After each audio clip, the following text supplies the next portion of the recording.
history, there are names that have ceased to be mere names and have become synonyms for destruction. The name of Attila is one of them. To the Roman Empire of the 5th century, agonizing and shattered, he was not a simple enemy. He was a natural disaster, a cataclysm of nature unleashed from the east. The Scourge of God. This is what he was called by a Europe paralyzed by terror, convinced that he had been sent by the heavens as punishment for the sins of humanity. Legend claimed that where his horse trod, the grass would never grow again. This is the story of his trajectory. It recounts how an unknown chieftain of the nomadic Hun tribe managed to unify under his power a vast barbarian empire that stretched from the frozen steppes of Scythia to the banks of the Rhine. It tells of his devastating and ruthless campaigns that brought the two Romes, the West and the East, to their knees, forcing them to pay tribute. It is the narrative of the greatest battle of that era, the Battle of the Nations on the Catalonian plains, where two civilizations collided. And it explores the greatest enigma of his life. Why, standing at the gates of a defenseless Rome, did he suddenly turn back after conversing with the Pope? Finally, it is the account of his strange, almost absurd death on his wedding night, and of the mystery of his tomb, which his people took with them into oblivion, disappearing from the pages of history as suddenly as they had appeared. This is a journey into a dark, cruel, and decisive era. The fall of the old world and the birth of a new one. An era whose main protagonist, and whose worst nightmare, was him, Attila. To comprehend Attila, that demon of European history, one must first attempt to understand who the Huns were. To the civilized and refined Romans, they were an absolute enigma, a primordial nightmare emerging from the void. They appeared on the frontiers of the Roman Empire in the second half of the 4th century, like a horde spewed from hell itself. They were a nomadic people of Turkic tongue and Central Asian origin, whose sudden and unstoppable migration westward triggered a chain reaction that historians would call the Great Migration of Peoples. It was precisely the Huns who, with their pressure, displaced the Germanic tribes of the Goths, Vandals, and Alans, hurling them against the borders and, ultimately, toward the destruction of the Western Roman Empire. Roman historians, like Ammianus Marcellinus, described them with superstitious terror and undisguised revulsion. They wrote that the Huns were born, lived, ate, slept, and died in the saddle, literally fused to their small, ugly, yet incredibly resilient horses. They built no houses, considering them tombs. They did not plow the earth, despising the work of the farmer. Their only home was a wagon covered in felt, their only wealth, countless herds of livestock. They were described as men of short stature, stocky, with bowed legs, broad, flat cheekbones, narrow, slanted eyes, and dark skin weathered by the wind and sun. Ghastly rumors circulated that in infancy, the Huns deliberately deformed the skulls of their children with tight bandages to give them an even more terrifying and inhuman appearance. They seem more like two-legged beasts than men, the Roman historian concluded with a shudder. They were born warriors, unsurpassed, perfect. Their primary weapon was the great composite bow, glued together from layers of wood, horn, and sinew. This bow possessed monstrous power and range. A Hun horseman could, at full gallop, turn in his saddle and blanket the enemy with a cloud of bone-tipped arrows, and then, without entering hand-to-hand combat, vanish into the steppe with the same suddenness. Their tactic was that of a wolf pack, a surprise attack, a whirlwind of arrows, a feigned retreat that lured the heavy Roman infantry into a trap, and then a devastating strike on the flanks and rear. For the Roman legions, accustomed to regular, honest battle in close formation, this elusive and irregular warfare was a genuine nightmare.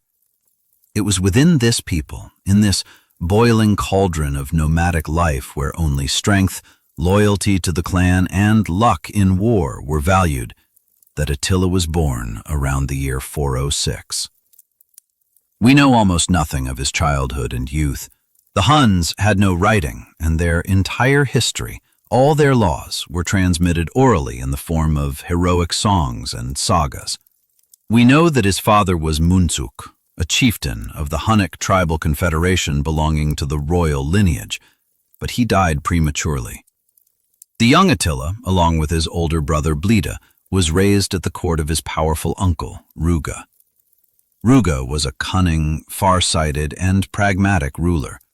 He was the first of the Hun leaders to understand that the vast Roman Empire, torn by internal contradictions, was not so much an impregnable fortress as a dairy cow. He did not attempt to conquer it. He preferred to launch devastating looting raids on its border provinces along the Danube, and then, having demonstrated his strength, demand an enormous annual tribute from the terrified Emperor of Constantinople in exchange for peace. It was, in essence, extortion on a state level, and it worked to perfection. The young Attila grew up observing this cynical but incredibly effective policy. He learned not only the art of war, horsemanship, archery, the sword, and the lasso, but also the art of diplomacy, the art of intrigue, and above all, the art of governing that enormous and heterogeneous horde composed of dozens of different tribes.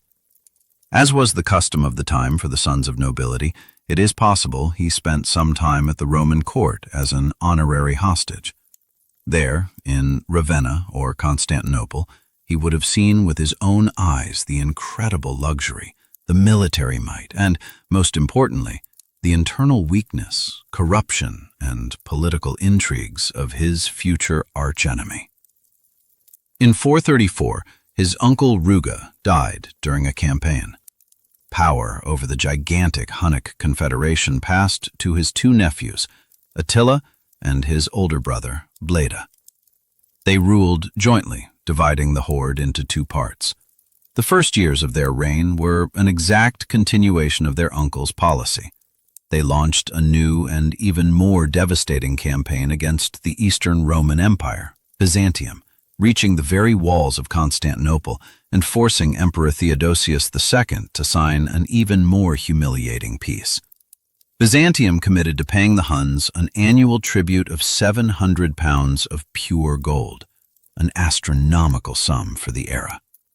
Attila and Bleda returned to their domains, to a massive nomadic camp that served as their capital, located somewhere in the territory of modern Hungary on the banks of the Tisza River. It was not a city in the Roman sense, but a gigantic mobile settlement with thousands of leather yurts, felt tents, and a few rough wooden constructions for the nobility. The joint rule of the two brothers lasted about 10 years. They were different. Bleda, according to testimonies, was more prone to pleasures, banquets, and the hunt. Attila, in contrast, was an ascetic. He ate from simple wooden tableware, wore modest clothes, and was completely absorbed in thoughts of power and war. Attila's ambition was too great to share power with anyone, not even his own brother. He wanted to be the sole, absolute ruler. Around 445, during a royal hunt, his brother Bleda died mysteriously. Most historians, both ancient and modern, agree that this was no accident. It was a cold-blooded assassination, carefully planned and organized by Attila. From this moment on, he became the unique, absolute, and undisputed ruler of all the Huns. And his policy changed drastically. Simple looting and tribute were no longer enough.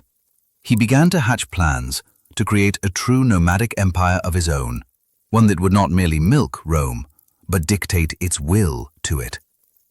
He united under his power, by force, cunning, and cruelty, not only all the Hunnic tribes, but also many subjugated Germanic and Slavic tribes.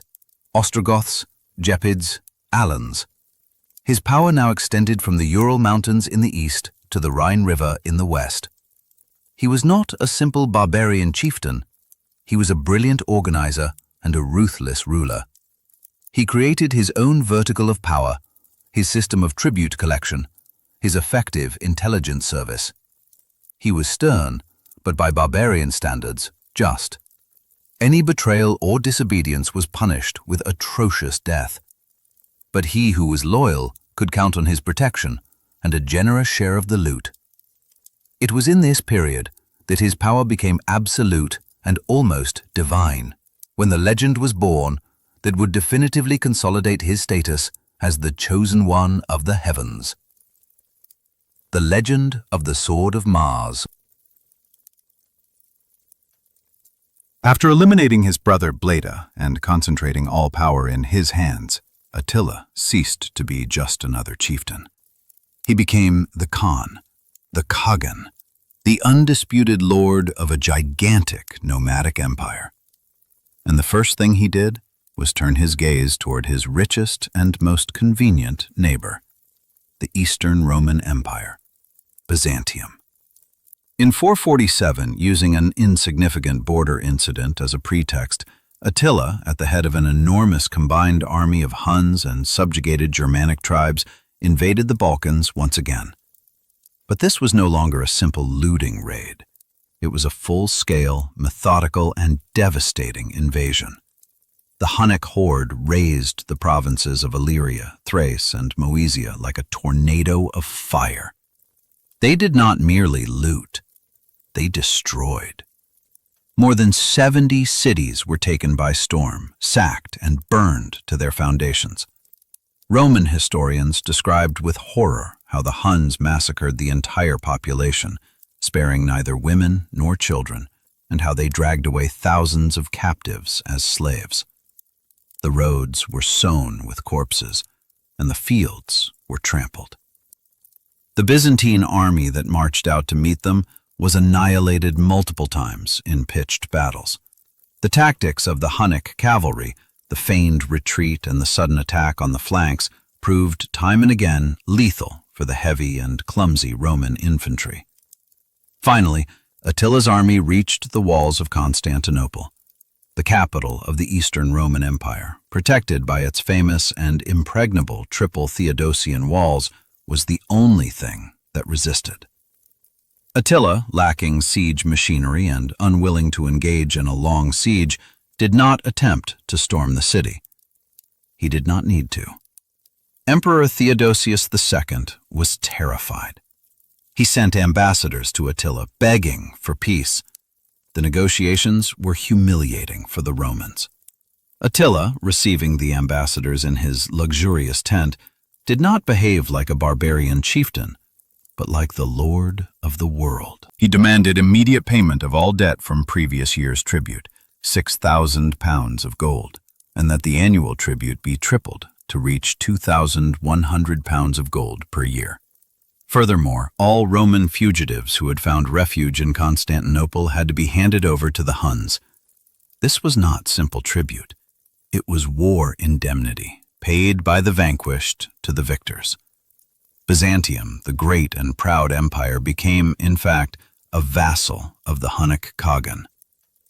To gather this enormous sum, the emperor had to impose new emergency taxes and confiscate the property of wealthy senators. The entire economy of the Eastern Empire worked for several years just to pay the ransom of the Scourge of God. It was in this period, when his power reached its apogee, that an event occurred which further strengthened his mystical authority. According to the legend recounted by the historian Jordanes, a Hunnic shepherd noticed that one of his cows was limping. Following the trail of blood, he found in the grass a fragment of an ancient sword protruding from the earth, against which the animal had apparently wounded itself. The shepherd dug up the sword and brought it to Attila. Attila, who, like all Huns, was a follower of shamanism and believed in omens, immediately declared that this was no ordinary sword. It was the legendary sword of Mars, or of the Scythian god of war, which had been considered lost for many centuries. Possession of this sword, according to ancient belief, granted its owner power over the entire world and guaranteed victory in all wars. This find, whether accidental or skillfully orchestrated, made an enormous impression on his entire multiracial army. Now, Attila was not just the strongest and luckiest chieftain. He was the divine chosen one, to whom the heavens themselves had handed the symbol of dominion over the world. His authority became absolute. Having obtained everything he wanted from Byzantium, and having strengthened his secret power, Attila began to prepare for his primary and most ambitious campaign. He turned his gaze toward the west, toward the Western Roman Empire. It was much weaker than the East, torn apart by internal intrigues and constant raids by Vandals and Goths. But here, too, he needed a pretext for invasion. And that almost anecdotal pretext was provided by the Roman imperial family itself. In 450, Honoria, the sister of the Western Roman Emperor Valentinian III, an ambitious and authoritarian woman, fell into disgrace. Her brother, upon discovering her secret romance, confined her in the palace and planned to marry her off to an elderly senator. Desperate, Honoria made a reckless decision. She secretly sent her trusted eunuch to Attila with a letter and her personal ring. In the letter, she asked the powerful Hunnic king to save her from her brother's tyranny and become her protector. Attila, upon receiving the ring, interpreted it in his own way. He announced that the Roman princess was asking for his hand in marriage, and that the ring was an engagement ring. And he, as the groom, demanded his share of the dowry, half of the Western Roman Empire. Of course, it was only a pretext. A mocking, humiliating, barbarian pretext, but a formal one. The Roman emperor, naturally, rejected these demands in horror, and Attila obtained what he wanted, a reason for war.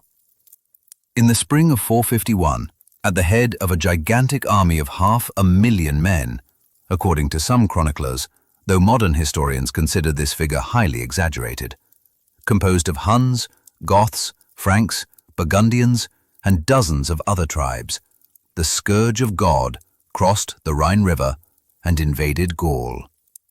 The greatest and most terrible military campaign of his life had begun. Attila's invasion of Gaul in the spring of 451 was like an all-consuming flood, a biblical punishment. His enormous multi-ethnic horde, composed not only of Hunnic horsemen, but also of dozens of subjugated Germanic and Slavic tribes, advanced through the prosperous Roman provinces, leaving behind only ash, death, and lamentation.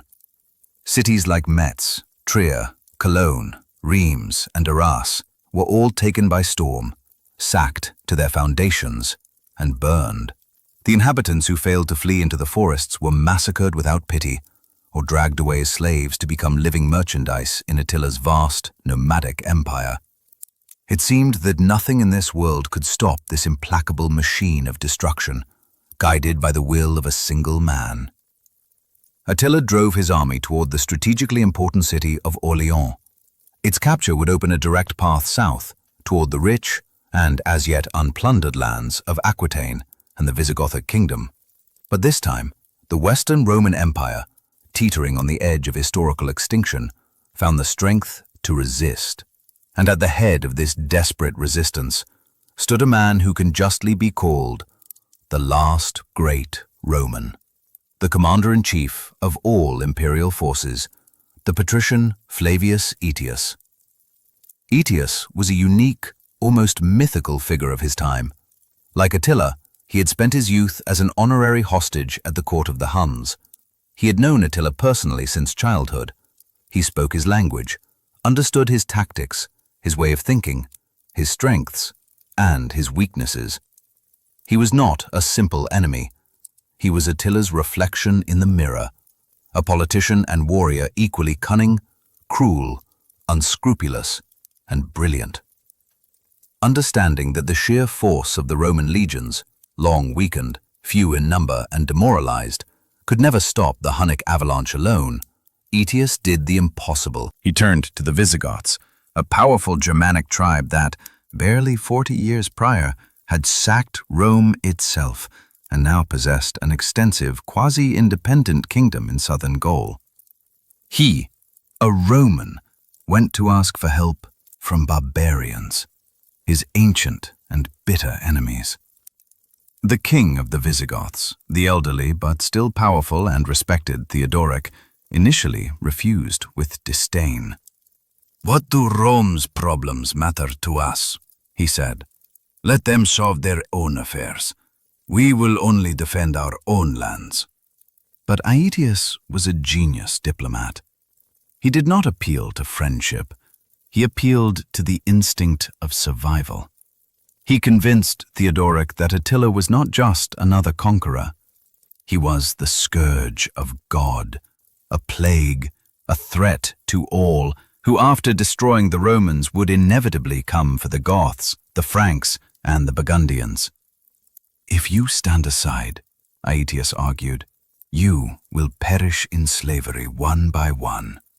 But if you fight beside us, you may die, but with glory and freedom, defending your families and your lands." The argument worked. Theodoric grudgingly accepted, and the small army of Aetius was joined by the massive and excellently armed Visigothic host. Seeing this alliance, other Germanic tribes joined them: Franks, Burgundians, Alans, all those who panicked at the thought of the Huns and their ruthless lord. For the first time in many years, facing a common, mortal, and apocalyptic threat, old and irreconcilable enemies united. Upon learning of the approach of this massive combined army, Attila lifted the siege of Orléans and retreated east to fight a decisive pitched battle on terrain favorable for his countless cavalry. The two largest armies of the age met in the middle of the summer of 451 on a vast, dry plain known as the Catalonian Fields, near modern-day Troyes in France. It was not a simple battle. It was a true battle of nations, a clash of civilizations.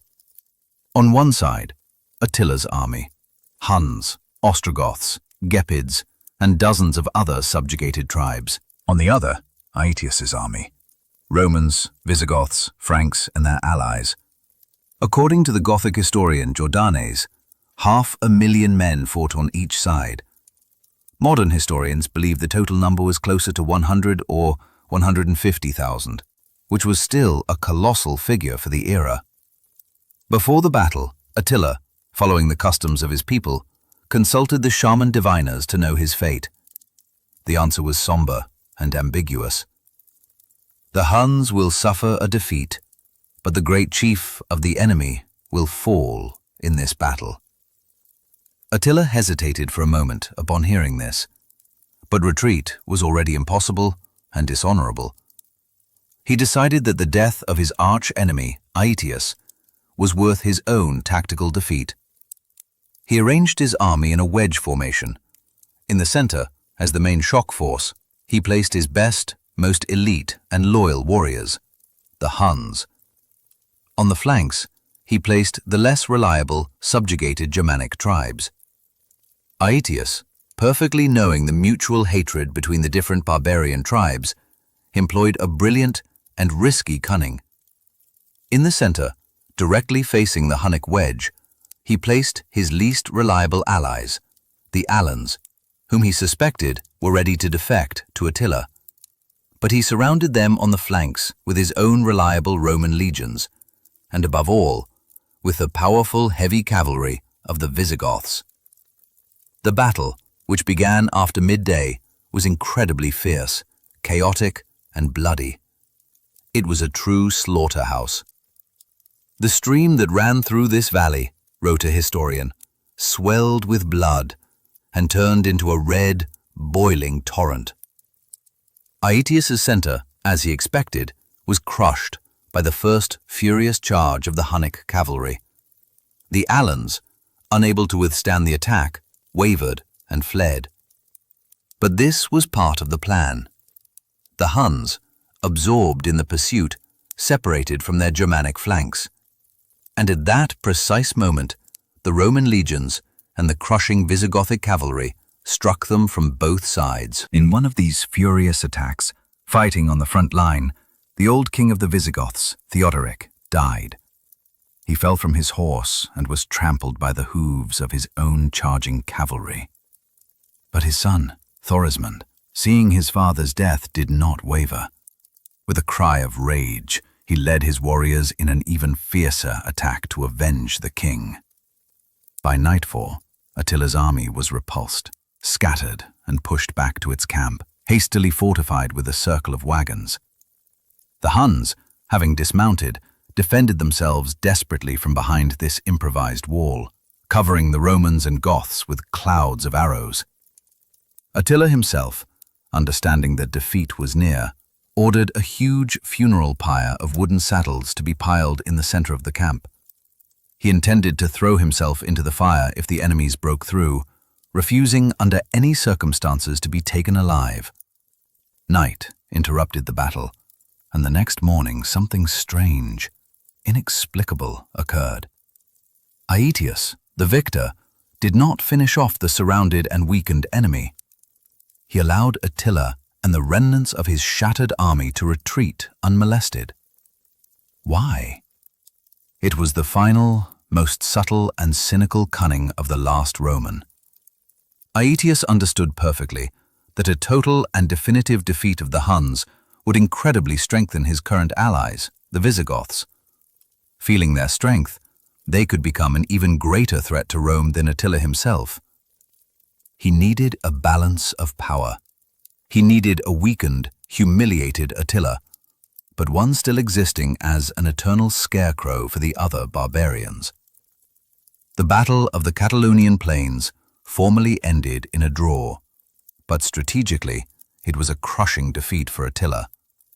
His myth of invincibility was destroyed. He suffered enormous and irreplaceable losses and was forced to retreat from Gaul in disgrace.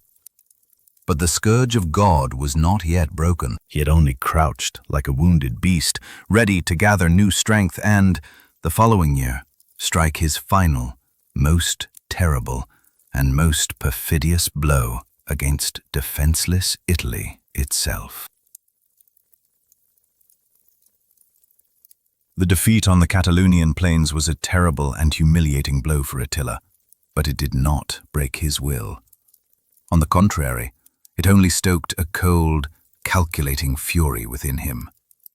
Upon returning to his steppes in Pannonia, he spent the winter licking his wounds, gathering new troops from the subjugated tribes, and preparing for vengeance. He no longer trusted alliances. He understood that the West could not be conquered with cunning, but only with total, overwhelming terror. And the following spring, in the year 452, he hurled himself upon Italy. This time, he was prepared. He had learned from all his past mistakes. He did not disperse his forces in a long campaign across Gaul. He struck a single, direct, and devastating blow into the very heart of the empire. His horde, after crossing the snowy Julian Alps, invaded northern Italy, one of the richest and most prosperous provinces of the entire Roman world. The first in his path was Aquileia, an enormous, populous, and magnificently fortified city, which they called the Second Rome. Aquileia offered a desperate and heroic resistance. The siege dragged on for 3 long, agonizing months. The Huns, born horsemen, unaccustomed to long and methodical sieges, began to murmur. Morale in his heterogeneous army was decaying. It seemed the entire campaign would stall from the start at the gates of this impregnable city. And here, according to legend, another omen occurred which Attila, a brilliant psychologist, utilized immediately. One day, while riding around the walls, he observed how the white storks, which for centuries had nested on the roofs of Aquileia, began to abandon their nests in panic, carrying their featherless chicks with them. "Look!" he roared to his warriors, pointing to the sky. "These prophetic birds, sensing the future, abandon the doomed city. They flee because they know it will fall." Even the animals understand what you doubt. This simple detail, this vivid image, incredibly inspired his superstitious warriors. They saw in it a divine sign. With a new, redoubled, almost demented fury, they launched another assault. And the city fell. Attila's vengeance was terrible, exemplary. He ordered not merely to loot, but to erase Aquileia from the face of the earth. The city was methodically and completely destroyed and burned, and the land upon which it stood was plowed and, according to legend, sown with salt. Almost all inhabitants who failed to flee were massacred, sparing neither women nor children. It was precisely the few surviving refugees from Aquileia and other cities razed by the Huns who, seeking refuge on the swampy, worthless islands of the Adriatic lagoon, laid, according to legend, the foundations of the future great and beautiful city of Venice. After the fall and total destruction of Aquileia, a glacial terror seized all of northern Italy. Cities like Milan, Pavia, Verona, and Padua, seeing the fate of their neighbor, opened their gates without a fight, buying the mercy of the Scourge of God with all their gold and treasures. Aetius, the savior of Gaul, was powerless this time. He simply did not have enough troops to face Attila in the open field. The Western Roman Empire was agonizing, and its general could only watch helplessly as the enemy tore at its body. Having devastated and looted northern Italy, Attila headed south on the direct road toward his main and symbolic objective, toward Rome. The Eternal City was in panic. Emperor Valentinian III, one of the most insignificant and cowardly in history, fled Rome and took refuge in his well-fortified capital, Ravenna. There was no army capable of defending the city.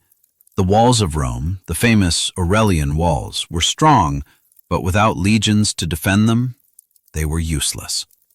The city was doomed. Everyone expected a repetition of history, of 400 years prior when Rome was sacked and burned by the Gauls, or of 40 years prior when it was sacked by Alaric's Visigoths. And in that moment of total despair, when it seemed nothing could save the city, one of the most mysterious, inexplicable, and debated events in history occurred. From Rome marched out to meet Attila not an army in shining armor, but a modest and peaceful embassy. It was not led by a general, but by an old man in simple white vestments. Pope Leo I, later called the Great. Their meeting took place on the banks of the Mincio River near the city of Mantua. Imagine this incredible, almost cinematic scene which would later be immortalized in the frescoes of Raphael and other great artists.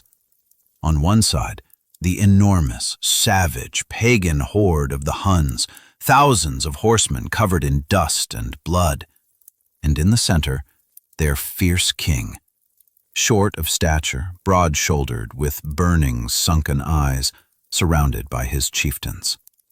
On the other side, a small, almost defenseless group of unarmed priests and senators, and at their head, the elderly leader of all Christendom, filled with a supernatural dignity and calm.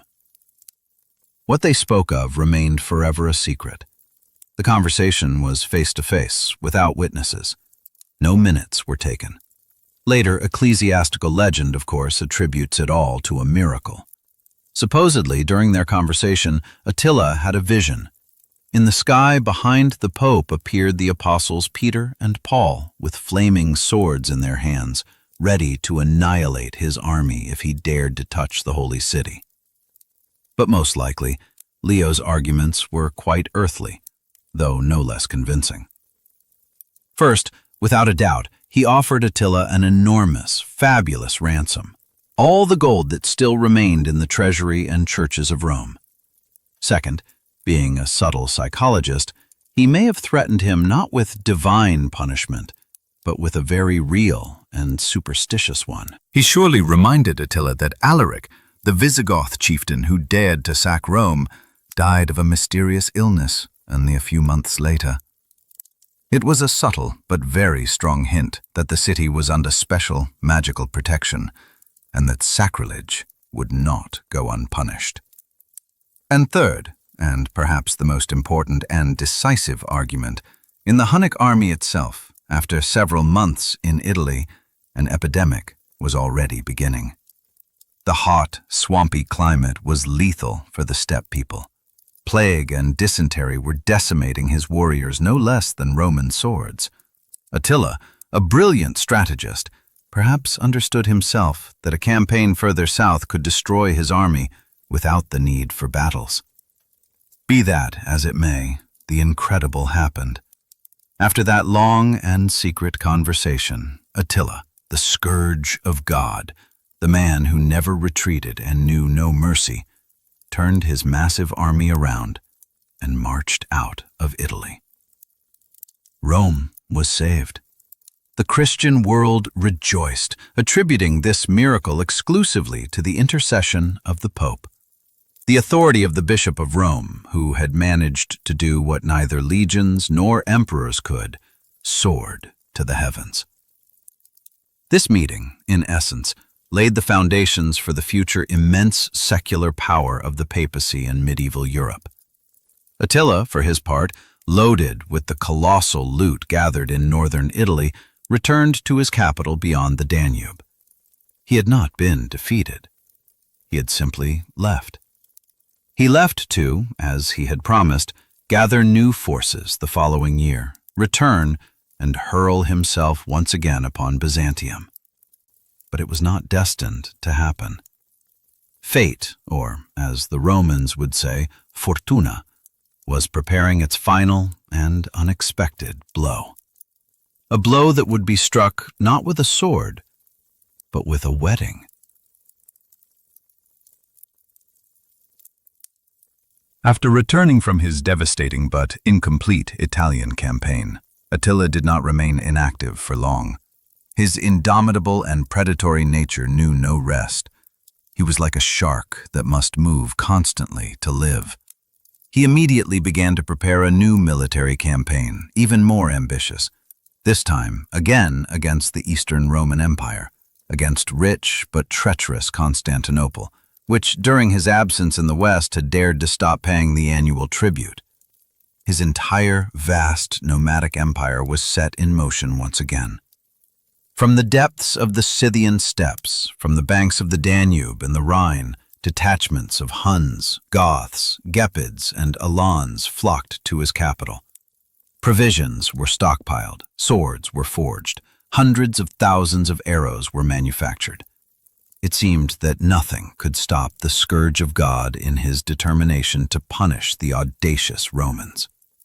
But amidst these grandiose and feverish military preparations, in the spring of 453, Attila, who was already nearly 50 years old, decided to take a brief respite.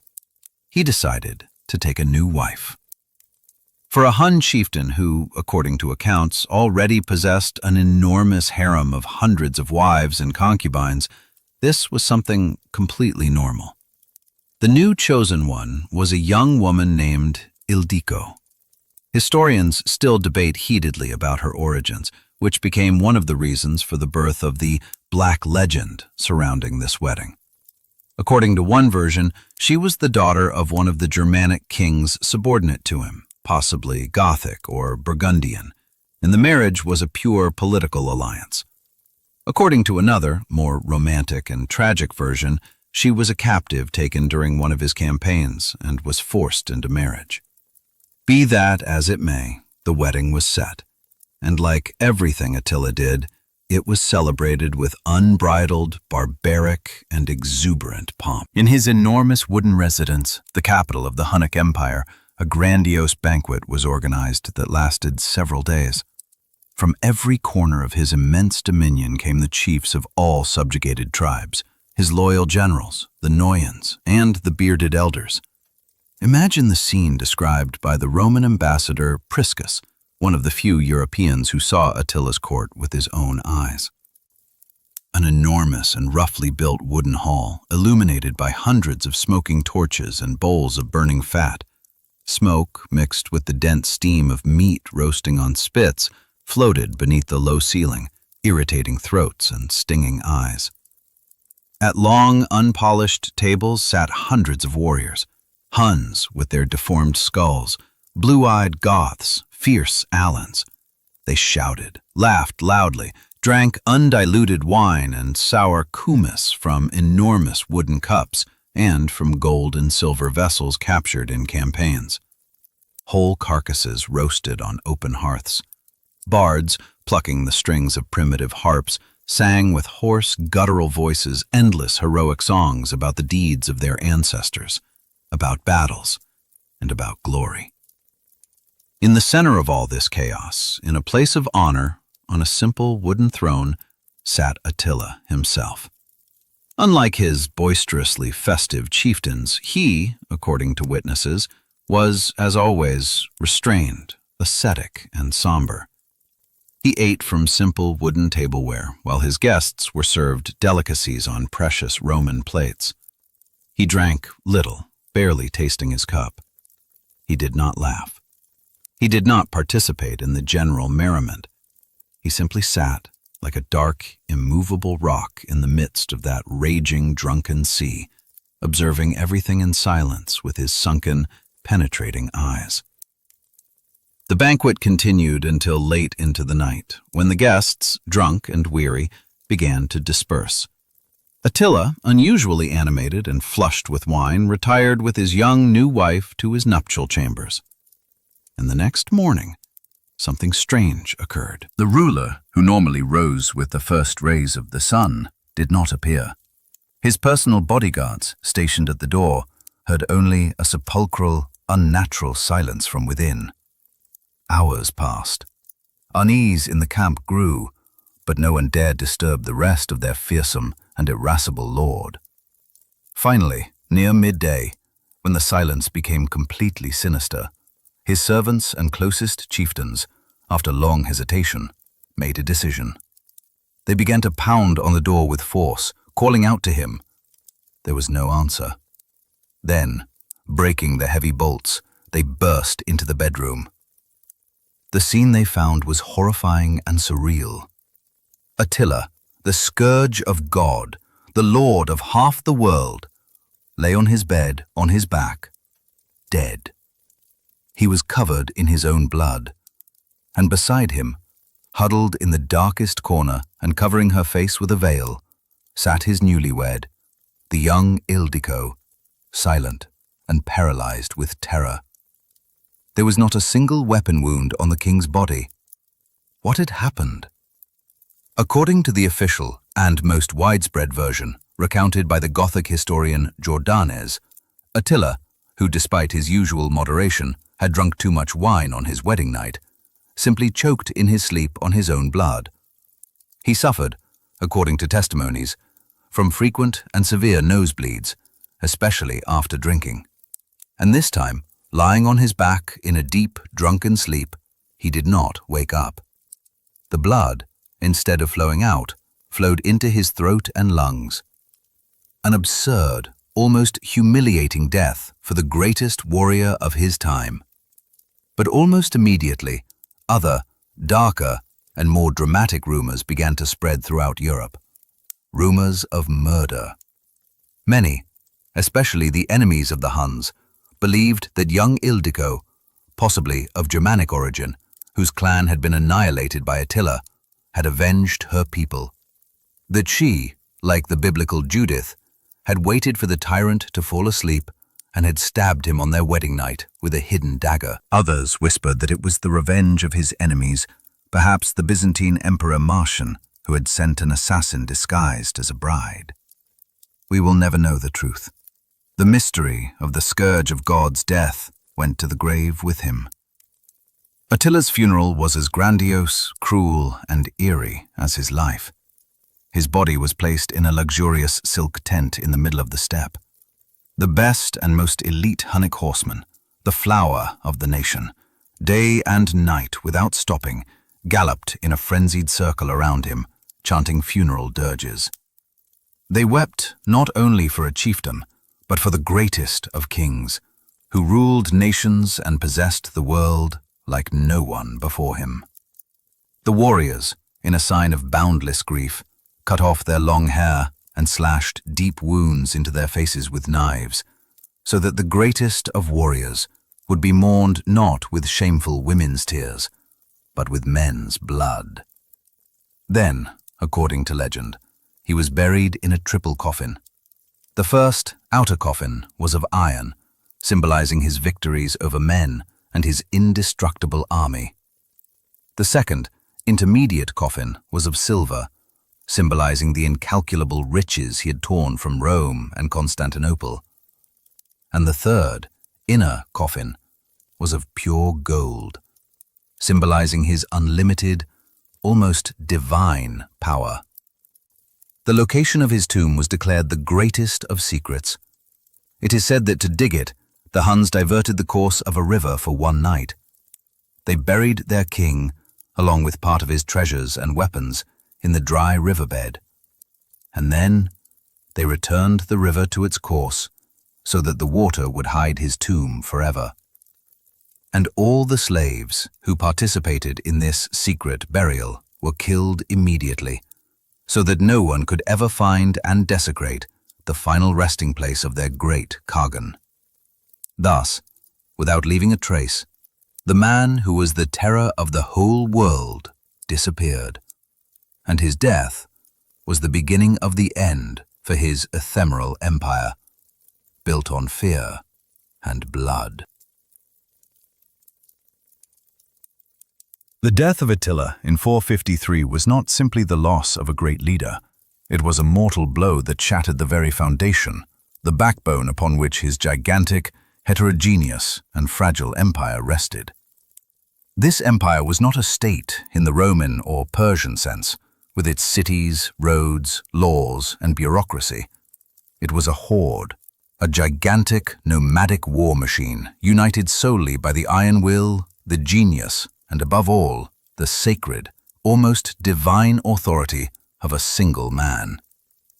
And as soon as that man vanished, the entire colossal structure that had terrified the world began to crumble with catastrophic and inevitable speed. Attila had numerous sons by different wives, Elak, Dengizic, Ernak, and others, and immediately after his grandiose and secret funeral, a ferocious, bloody, almost animalistic struggle for the inheritance began among them.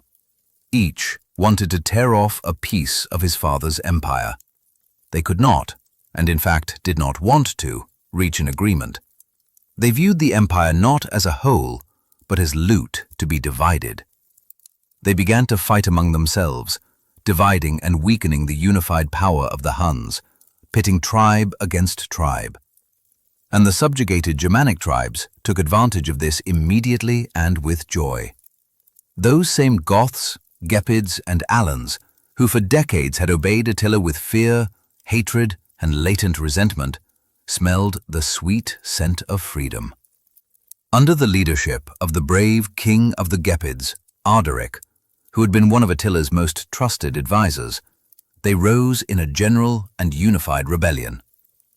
In 454, barely a year after Attila's death, a decisive battle took place at the river Nadau in Pannonia, in the territory of modern Hungary or Serbia.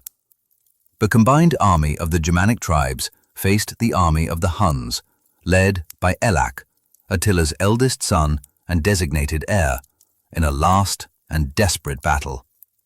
The Huns, deprived of their father's genius, divided by internal struggles and betrayals, fought with bravery, but were completely annihilated. Elak himself fell in the battle. This battle marked the end of the Hunnic Empire in Europe. The great horde, which for nearly a century had been the nightmare of the civilized world, disintegrated. A part of the Huns, led by Attila's other sons, attempted to retreat eastward to the steppes of the Black Sea, their ancestral land. But they found no peace there either.